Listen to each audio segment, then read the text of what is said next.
Hi guys! Welcome back to my YouTube channel. For today's video ay i-update ko kayo sa ating ah, mga succulents dito dahil maganda na yung panahon.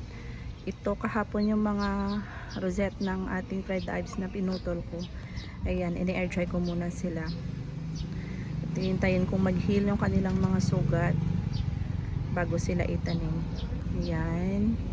So dito kahit na naka-air dry sila ay nakaka-receive sila ng sunlight.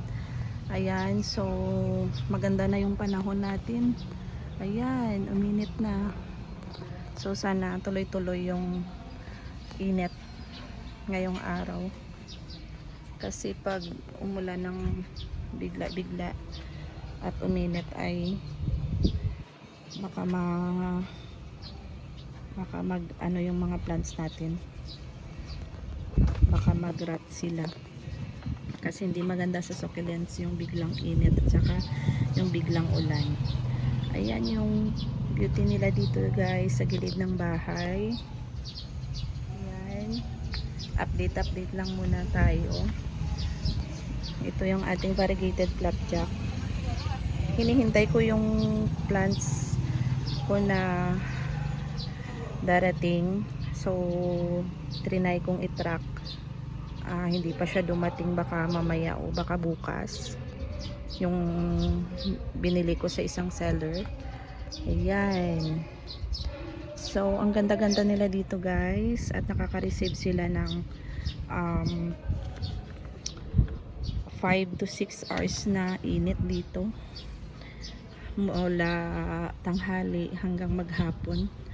Ayan yung ating Indonesian flapjack.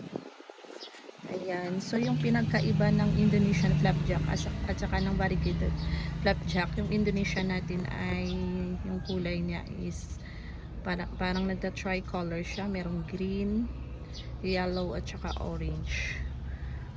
Yung ating variegated flapjack ganun din, pero more siya sa green at saka sa yellow.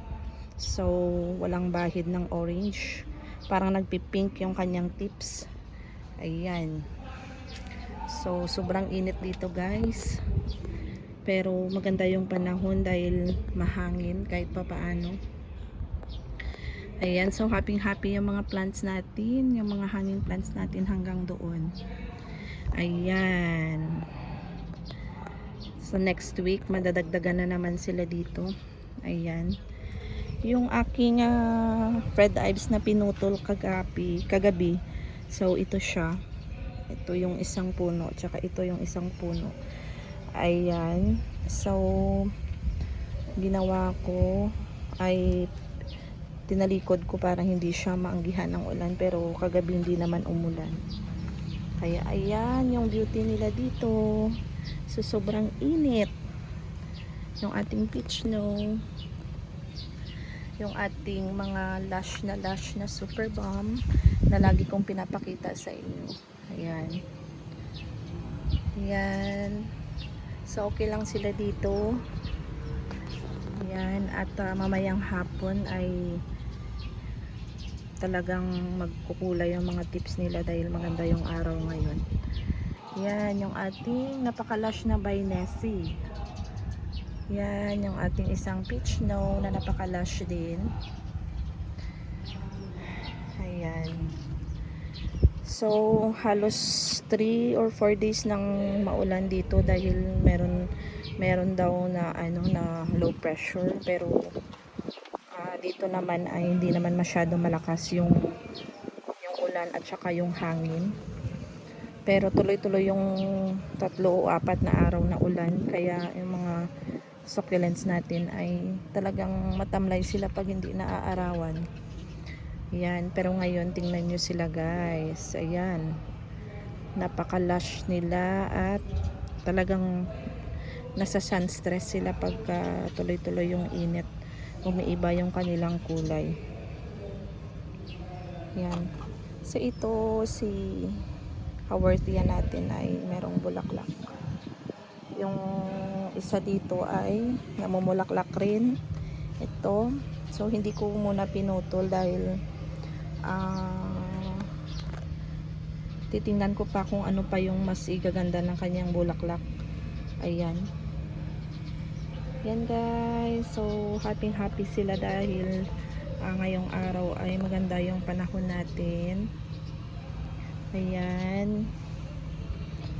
Ayan guys. Yung mga koleksyon natin dito sa gilid ng bahay.